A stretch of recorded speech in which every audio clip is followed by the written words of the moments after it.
Wabarakatuh. Waalaikumsalam warahmatullahi wabarakatuh. Alhamdulillah, bersyukur pada Allah pada pagi yang cerah ini dengan suasana guyup di Pasar Yesomulyo Pelangi, pasar yang Oktober nanti berusia 6 tahun, dan payung ini milik masyarakat. Jadi payung itu bukan milik saya. Semua owner yang ada di payung ini adalah mereka yang berdagang. Tidak ada tukang pala di sini. Tidak ada salar masuk ke kantong saya. Saya kalau mau dapat uang ya saya harus dagang. Jadi saya berjualan di depan, di belakang itu ada orang jualan semua di sini. Tapi di luar kita bicara tentang ekonomi ini, kita berpikir tentang pemberdayaan itu apa dan apa yang kemudian dikerjakan Payungi sampai sejauh hari ini. Ya Pak Yeri, teman-teman banyak yang mengetahui bahwa Payungi mengembangkan sekolah desa, sekolah penggerak perempuan, kemudian ada sekolah seni Payungi. 2 bulan yang lalu, saya pulang dari Solo, saya ketemulah dengan Miss Yunita. Jam 6 pagi saya minta janjian karena di hari itu ada 7 komunitas yang pengen ketemu, dan saya minta Miss Yunita itu jam 6 tepat datang, dan pada akhirnya beliau bercerita bahwa beliau tuh punya komunitas, Pak Kikin. Pak Kikin jelas lebih paham, saya tidak mungkin menggarami lautan. Dan Persatuan Komunitas Disabilitas Lampung itu diketuai oleh orang metro yang bernama Miss Yunita ini. Kemudian 15 tahun perjalanan itu tentu banyak sekali keluhan-keluhan dari para orang tua penyandang disabilitas. Ada yang Down syndrome, ada yang tunanetra, ada yang tunarungu, ada yang autis, ada yang micropalsy, ada yang cerebral palsy, microcephalus ya. Saya juga akhirnya belajar juga cita-cita itu. Kalau di samping kanan saya ada 2 dokter yang pasti mengerti tentang ini. Tentang ini. Jadi saya juga nggak mungkin akan menggarami lautan. Tapi kisah pemberdayaan ini yang mesti diceritakan menarik, bahwa saya langsung menyebut ke mama ini, mama saya bukan pemerintah, tapi ayo kita berjuang. Yang mau kita fokuskan adalah anak-anak ini mau ngelakuin apa di sini. Waktu itu saya cuma minta ya 10 orang aja lah tiap minggu ke sini. Mungkin kami bisa kasih ruang untuk mereka ngelukis, kita kasih ruang mereka untuk bisa ekoprint. Kayak itu tuh karya yang ekoprint di situ tuh yang dikerjain si Andra nih. Andra ya, Andra berdiri, Andra, keren banget ya Andra bikin itu. Yang mana? Ini Andra, ya itu ya bikin Andra ya. Oke, terima kasih Andra. Andra microcephalus.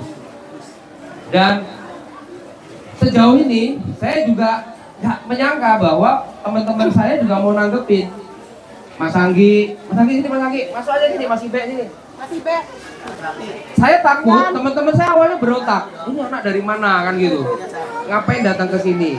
Istri saya juga akhirnya ngurusin perpustakaan untuk mereka dan sebagainya. Tapi waktu Pak Menteri kemarin datang, saya juga nggak mau membebankan semua hal ini pada Payungi saja. Karena ternyata ada yang warga Lampung, ada yang warga Lampung Tengah. Rasa kita perlu berdiskusi dong, merumuskan apa yang mau kita kerjakan. Payungi punya manusia yang punya hati untuk mendampingi mereka. Dan sekarang, kalau tadi saya ajak keliling karena Mas Adito datangnya lebih pagi tadi, ada yang barista rungu, ada yang rempah rungu. Kemudian nanti saya ketemu Enggar kemarin yang nyanyi di sini, saya juga kaget, suaranya bagus banget. Karena yang minta nyanyi Bu Sylvie kemarin, coba nyanyi tuh. Ini suaranya bagus juga ya. Nah Miss Yunita ini nggak ngebuka semua, karena saya juga nggak tahu apa saja di balik anak-anak disabilitas ini. Tapi saya mulai berpikir, setelah kemarin kita bikin disabilitas corner Payungi, Pak Warsito ketua pelaksana dari kementerian nelpon saya malam-malam. Mas, semua pemberitaan ketutup isu disabilitas. Awalnya kita mau ngomongin revolusi mental, semua pemberitaan level lokal, provinsi, nasional, semuanya disabilitas. Terus saya bilang, nah itu yang saya mau Prof. Terus kira-kira apa ya yang mau dikerjakan lagi gitu. Mestinya kita mulai berpikir skill-skill apa yang mau diberikan kepada mereka. Skill saya katakan bukan uang ya. Jadi kalau ibu ngeluh uang ke saya nggak ada duit. Ibu ngeluh ke depan ini juga nggak ada duit. Duit itu semua terprogram. Dan kita dipayungi itu pemberdayaan bukan karitatif. Itu bahwa kita adalah pemberdayaan. Kita empowering. Jadi orang akhirnya punya kekuatan, orang punya power.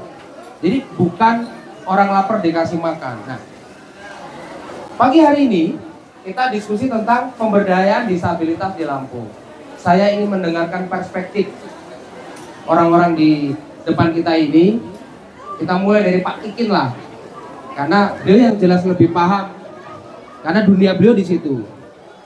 Nanti kita geser ke Mas Ardito dulu, karena tadi udah ngomong jam 9 ada acara di Kota Gajah ya.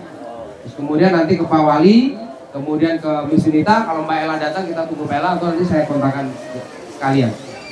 Itu saja preambul saya di awalan diskusi ini. Saya persilakan Pak Kikin, tapi waktunya nggak banyak Pak. Ya, mungkin 10 Pak, 10 menit aja Pak. 10 menit itu Down syndrome ya? Untuk menjelaskan tentang disabilitas. Monggo Pak Kikin.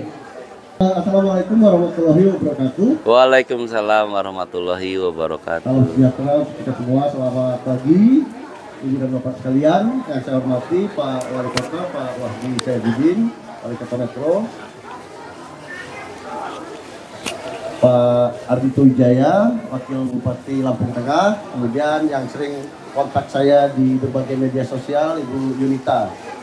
Terima kasih, saya tidak berlama-lama, perkenalkan saya Kikin Karigan, Komisioner Komnas Disabilitas. Bapak dan Ibu mungkin sering mendengar Komnas HAM, Komnas Perempuan, Komnas Anak. Ya. Negara telah menghadirkan satu komisi lagi di bidang hak asasi manusia, namanya Komnas Disabilitas. Bapak dan Ibu sekalian, kami komisi yang baru, ya, baru berdiri, baru dilantik per tanggal 1 Desember 2021, ya, jadi masih baru sekali. Kami ada 7 orang, Bapak Ibu, sekaligus menyampaikan 4 orang itu penyandang disabilitas, 3 orang non disabilitas. Ketuanya seorang ibu, Dr. Danterik Malia, dia penyandang disabilitas ganda, disleksia dan rungu derajat sedang. Ada juga Dr. Hamita Harahap, dia tuli derajat berat. Ada Pak Jona Amanda Manik, beliau itu netra. Kemudian ada Ibu Fatimah Asri, beliau itu amputasi tangan kiri dan kanan, dan 3 orang non disabilitas. Saya sengaja menyampaikan kepada kita semua, paling tidak yang ingin saya sampaikan adalah negara mencoba hadir. Negara mencoba terlibat dalam segala permasalahan yang dihadapi oleh warganya. Maka ketika pada hari ini ada Pak Wahdi, ada Pak Ardito, ini menunjukkan representasi negara yang hadir di daerah. Ya, tepuk tangan dulu untuk kedua bapak ini ya. Berkenan hadir dan juga berkenan sharing nanti tentu saja, dan tentu juga mendengarkan apa-apa yang ingin disampaikan oleh Bapak Ibu sekalian. Yang kedua, saya ingin mengapresiasi tempat ini Pak, ya, Payumi ya. Bagi saya ini bukan sekedar pasar, tapi ini juga pasar gagasan. Ya. Pasar gagasan mulai dari tulisan-tulisannya luar biasa, tidak biasa-biasa saja. Ini mencoba memberdayakan kita, baik dari sisi pemikiran maupun juga gagasan. Selamat untuk teman-teman yang ada di sini bahwa ini dibangun dengan sedemikian demokratisnya dari kita, oleh kita, dan untuk kita semua. Ya. Kemudian berikutnya, Bapak Ibu sekalian, yang ingin saya sampaikan adalah bagaimana kita mencoba memastikan setiap penyandang disabilitas, keluarga dengan disabilitas mendapatkan hak-haknya, ya, sesuai dengan mandat global. Mandat global itu apa? Bapak Ibu, kita terikat pada satu kesepakatan internasional bahwa kita wajib menghargai, menghormati, dan melindungi penyandang disabilitas. Banyak masalah di sini, ya, mulai dari urusan pendidikan, urusan kesehatan, urusan ketenaga kerjaan. Bagaimana Bapak Ibu ke rumah ibadat, bagaimana Bapak Ibu anak-anaknya bisa menikmati wisata, ya. Tetapi sekali lagi, hadirnya negara melalui representasi daerah dengan kegiatan-kegiatan seperti ini patut kita apresiasi. Ini hal baru yang pasti tidak dengan mudah kita lakukan perubahan secepat-cepatnya. Tetapi dengan hadirnya Bapak dan Ibu sekalian mencoba mendengarkan, ya, menyimak apa yang disampaikan oleh Bapak Ibu sekalian, mudah-mudahan nama besar PKD Lampung, nama besar PKD Metro ini bisa kita makin tingkatkan. Saya tahu tidak mudah Bapak dan Ibu sekalian, tidak mudah bagi aktivis-aktivis teman disabilitas, tidak mudah bagi keluarga-keluarga dengan disabilitas, bahkan tidak mudah juga bagi pemerintah daerah untuk melakukan ini semua. Tetapi mengakhiri sedikit pemikiran saya, tidak ada yang tidak mungkin ketika semua dilakukan berkolaborasi secara bersama-sama. Sekali lagi, meskipun Komisi Nasional Disabilitas fungsinya monitoring, evaluasi, dan advokasi, tapi kami menekankan kolaborasi para pihak dalam upaya menghormati, melindungi, dan melindungi hak penyandang disabilitas. Kira-kira demikian sedikit dari saya, mungkin nanti kita bisa bertukar gagasan lagi lewat suatu diskusi. Bila topik wal hidayah, wassalamualaikum warahmatullahi wabarakatuh. Waalaikumsalam warahmatullahi wabarakatuh. Kasih aplaus buat Pak Kiki.